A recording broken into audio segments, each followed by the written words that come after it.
kita akan melaksanakan pembagian masker.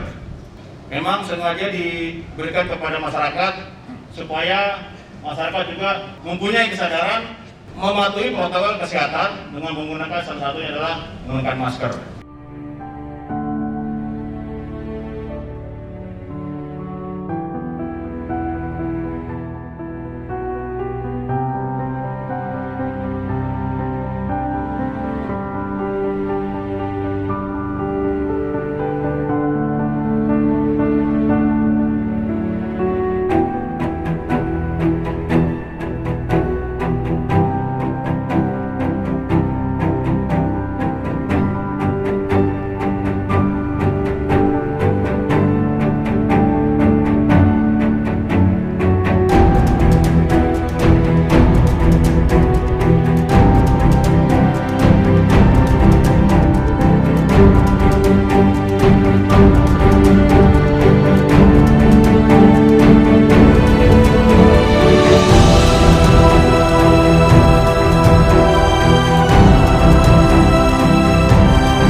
Kegiatan pembagian masker kepada masyarakat secara masif sebagai petunjuk dan arahan dari pimpinan, dalam hal ini Bapak Pangdam 14 Hasanuddin dan Bapak Kapolda Sulawesi Selatan, menindaklanjuti dari petunjuk dari Bapak Panglima TNI dan Bapak Kapolri.